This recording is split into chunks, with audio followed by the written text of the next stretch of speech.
going to be doing another edition of the Front Office Frenzy today.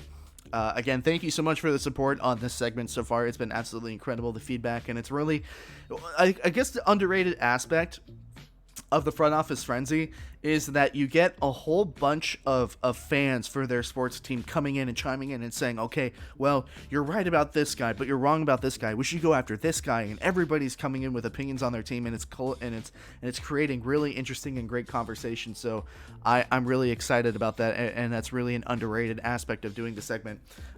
So I do want to show this today. I do want to show this off a little bit better today. I didn't show it off as well yesterday.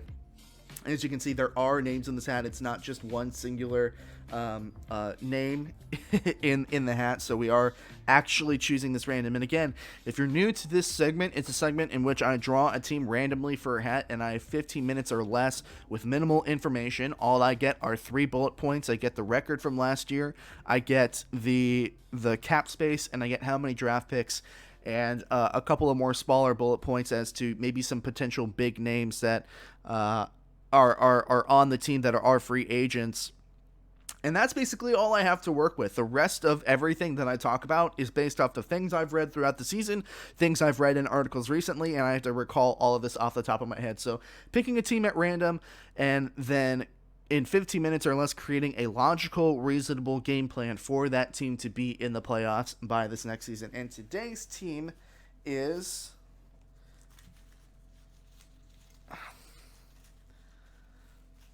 Okay. Today's team is the Minnesota Vikings. Minnesota Vikings. Okay. That is... Ooh. That's a little bit of an interesting one. All right, let me find the Vikings here in the notes real quick. Let's do a little Command F action. There they are. The Minnesota Vikings. Okay, so the things to know... Okay, everybody, hold your horses, start your timers now. So, things to know about the Vikings. 7-9 record in 2020. Really? I thought they were worse than that. 7-9 record in 2020. Negative $7.6 million in cap space, so they're going to be having to rearrange their salaries and their contracts a little bit. So, negative $7.6 million in cap space, and that's before the cap is announced for this next season, by the way. They have 10 draft picks in 2021, including multiple compensatory picks.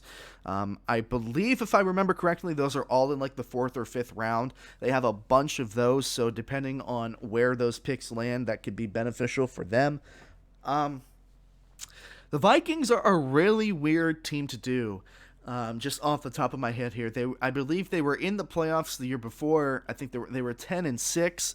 They were a playoff team the year before, and then 7-9 this past year. So it's really hard to tell whether this was just a down year for a good football team, because the Vikings have been really good in recent memory. They obviously had that Minneapolis miracle against the Saints that took them to the NFC Championship game, where they lost to the eventual Super Bowl Eagles.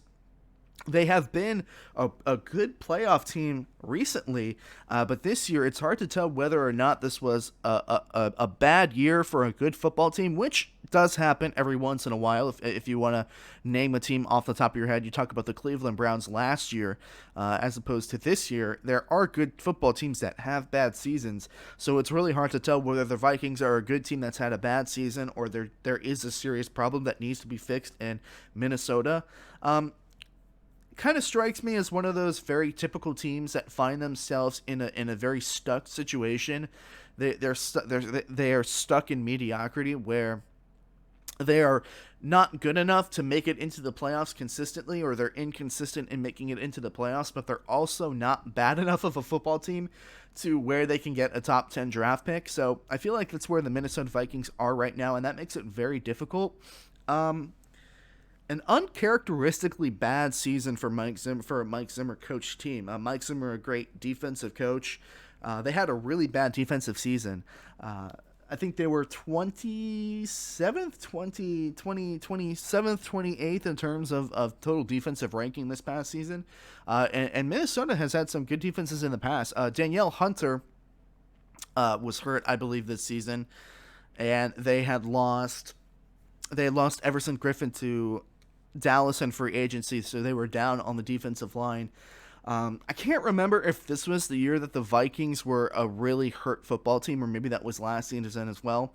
Cameron Dantzler, which was a third-round pick, who last season, which was playing well towards the end of the season, missed a good chunk of the first part of the season. So maybe the defensive struggles for the Vikings were something that were unrelated to the play on the football field. Maybe it was just the fact that, everybody was getting hurt on the defense. Again, I'm not quite sure. This is all done off the top of my head based on what I've read. And this is actually going to be a difficult one for me because I did not read much about the Minnesota Vikings. Again, they felt like a forgotten potential playoff team this past season.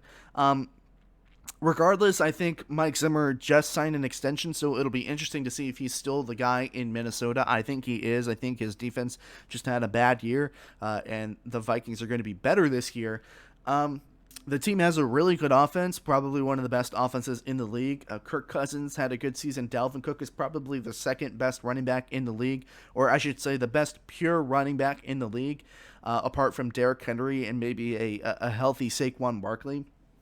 And then you have the emerging Justin Jefferson, who replaced Stephon Diggs, who had an outstanding. If Justin Herbert didn't absolutely dominate the league last year if he didn't have an outstanding offensive year, we would have been talking about Justin Jefferson as being the offensive rookie of the year.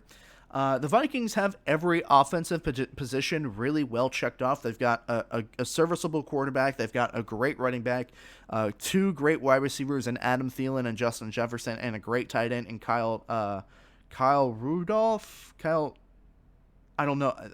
That sounds right, but I know that I'll look this up later and be completely wrong. I think that's the correct name. Cousins was running for his life last season. I believe I remember when doing the research for the Matthew Stafford trade video, or the Matthew Stafford career wasted video that I did a couple weeks ago. I remember seeing Kirk Cousins' name up in the top 10 of most sacked quarterback last season. So the Vikings have a really bad offensive line that they need to fix, and that's probably what I would be fixing in this offseason. Cousins was sacked a lot, so they have a lot of great offense. They have great offensive tools at wide receiver, tight end, and running back, and even some would argue and debate a pretty good quarterback, but they don't have the offensive line. It's a good thing that Dalvin Cook was used to running with a bad offensive line since he went to Florida State. So again, this is a pretty difficult one for me.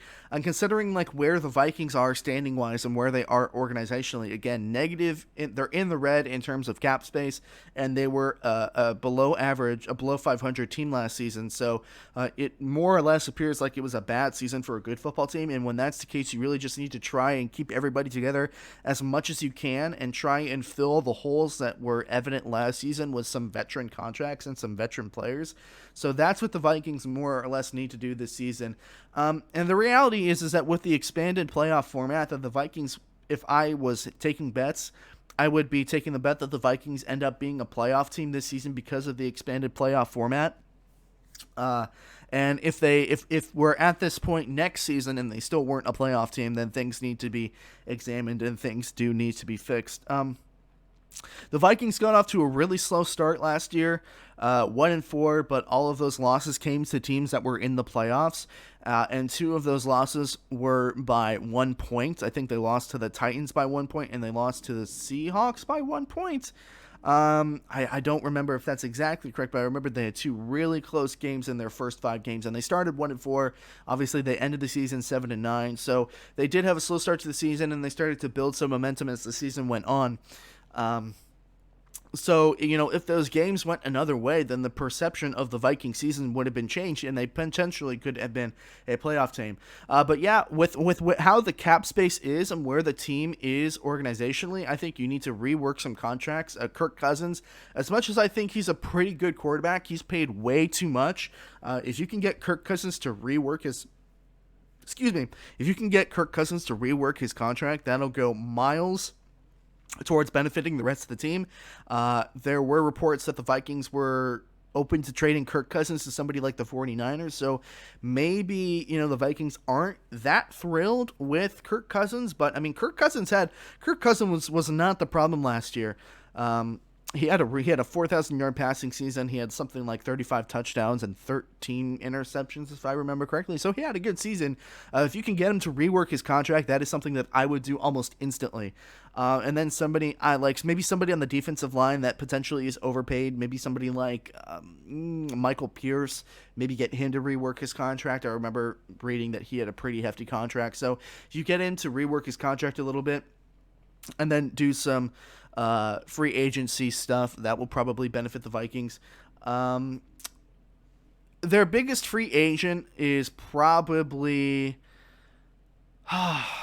they've got a couple of guys, so they're gonna have to make some tough decisions. I think Anthony Harris, the safety, is probably their biggest free agent at this point, and he's got a really expensive contract. Harrison Smith it has one more year on his contract, so the Vikings are going to have to make a decision on him. But I would probably let Harris leave in free agency, and it sucks. It absolutely sucks to say that. But I think he's got something like $11 million per year on the contract. So if you remove him from the team completely, you fix your contract situation and you fix your cap space situation, and you have a little bit of room to try and plug up some other holes, which realistically I think the biggest problem with the Vikings, apart from the defense as a whole, is the offensive line and the defensive line. So I think you probably end up letting Anthony Harris go, getting yourself some cap space to make some other signings. He's a little bit younger than Harrison Smith, who's on the other side, which kind of sucks, but Harrison Smith is probably going to be wanting another contract soon, so you're going to have to pay him. There are a lot of Vikings players that are going to expect to be paid soon, so you're going to have to start working with the salary cap just a little bit. And statistically, Harris had a down year as opposed to previous seasons. So you let go of Harris. You say, it's been great, you're a fantastic player, but we can't afford you at this time. And again, the salary cap for the season could fluctuate a little bit. So again, it depends a little bit on that. But you take his cap hit, or you completely remove his cap hit from the situation and use that to sign other players. Get an offensive lineman. Get an offensive lineman that can play multiple positions and can fill a gap when needed, and then go to the draft to address your other needs. So maybe sign like a Matt Fuller from Pittsburgh, who is a pretty good offensive lineman, more of a passing lineman, which is good for what the Vikings want to do with Kirk Cousins. Obviously, it's a run-first offense, Dalvin Cook, and then you run a lot of play action, so Kirk Cousins is going to need some time to throw the ball. So if you nix Anthony Harris's contract, you get maybe like $5 or $6 million in cap space to play with. Sign a veteran offensive lineman like Matt Fuller from Pittsburgh, and you got yourself a good trade-off. Yes, it hurts, and I know that the defense is going to get worse with Anthony Harris gone, but you still have Harrison Smith to lead the defensive backs and the safety, so you could definitely be worse off if you're the Vikings in that specific area of the defense. So I think if you're weighing your options, you say, look, Harris is worth $11 million. He's going to want a big contract. We can't pay him. Let's nix the contract, bring in a couple of offensive linemen and defensive linemen, and try and plug up probably the worst spot of our football team, which was the line on both sides of the ball. Because the Vikings weren't able to sack anybody, and they also weren't able to block anybody. Other than that, I mean, the Vikings don't really have a lot of cap room to do a lot of things. So, I mean, they could go after another safety, like maybe Tart from the 49ers. He might be able to sign a lesser deal at a price that's a little bit less expensive than Anthony Harris would have been, but hard to say. Moving on to the draft, the Vikings, I believe, don't have their second-round pick. I think they traded away that pick for Calais Campbell a couple of seasons ago. So, with that being said, the number one need in the draft for the Vikings is at the defensive line and offensive line, and you should draft essentially what you couldn't get in free agency. So if you're able to get an offensive lineman in free agency, you draft defensive line first. If you were able to get defensive line in free agency, you should draft the offensive line first. So with that being said, with your first round pick, you have a couple options. The Vikings pick at number 14, I believe. And with that pick, you can definitely go after somebody like a Christian Barmore from Alabama, who's a defensive end. Great size, really good speed, very intimidating. And you could use a piece opposite to Danielle Hunter. You had Unique Ngakoue for like 6 games this season, and it's probably better that Ngakoue moved on because he would have had a $12 million cap hit. Or maybe is he a free agent this season? I think he might be a free agent this season, so you might be able to. He might be leaving anyway. So either way, you had Unique Ngakoue. His contract would have been too expensive. You need an opposite piece to Danielle Hunter. And Christian Barmore would be a really nice piece, I think, to really shore up that defensive line. And then you can address the middle of the line later in the draft. I know that some Vikings fans are screaming at me right now. We need offensive linemen, and I understand that. So if you don't want to take a defensive end in the first round, again, it really depends on who you get in free agency. You can get a tackle in the draft, like maybe who's that kid out of USC? He's got a hyphenated name. I think his name is like Turner. It's something Turner.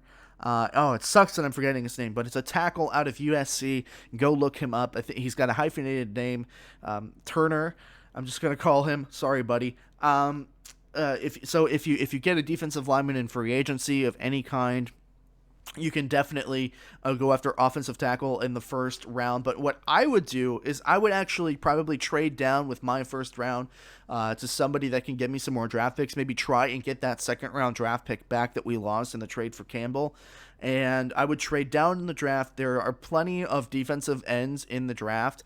There's a couple of good offensive linemen as well in the first round, so you can trade down and still get the guy that you want, or a serviceable guy, which I think at that point it's like it doesn't matter necessarily who he is as long as we have a young, good first round player on the line that will help. So I think defensive end or offensive tackle in the first round, depending again on what you get in free agency. So that could be Christian Barmore, that could be the tackle out of University of Southern California.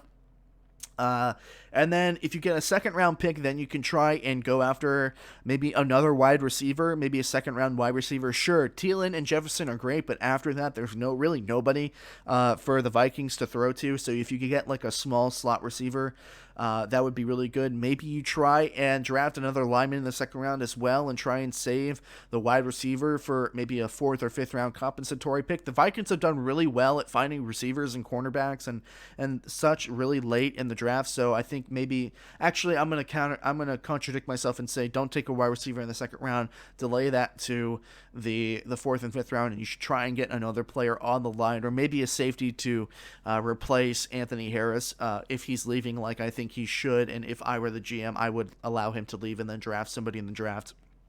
And then you get to the third round.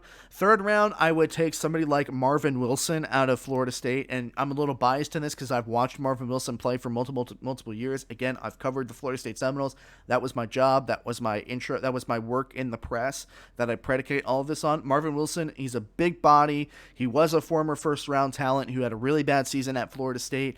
He's got some footwork issues, but he's a big body. He's a strong body, and he can plug up the middle of the line and stop the run, which is, if that's what you're looking for, that's what Marvin Wilson can do for you. That would be a good third-round pick, and I think that's as much as I can say. I think I'm pretty low on time. That was a very difficult one. I'm sure, excuse me, I'm sure that you could tell in comparison to the 49ers and the Redskins, I didn't really have a clear path forward. I didn't really have a vision for what I saw with the football team, because, again, the Vikings are a team that are probably a playoff team, but they had a bad season, and they are under the cap, so they're going to have to do a little bit of wiggle room, not too much. But then again, they also can't sign another really, really big free agent to get them under or get them over the hump, so to speak. So very difficult there for the Minnesota Vikings. Probably one of the more difficult teams to lay a path out forward for in the NFL, because they're not really a big talked about team, not really a big market team necessarily. Hard to know a lot about them, but still, I hope that you enjoyed the episode. And hey everyone, thank you so much for watching this segment from the Hard Headed Sports Podcast. You've heard what I've had to say, now I'm interested to hear what you think as well. If you enjoyed this highlight from the show and want to watch more highlights from the show as they come out after the show's completion, you should definitely subscribe to the YouTube channel, and if you're interested in listening to the entire show in its full-length entirety, you should follow the show on Spotify, Apple Podcasts, Google Podcasts, and Anchor. Thank you so much for watching. I will see you all very soon.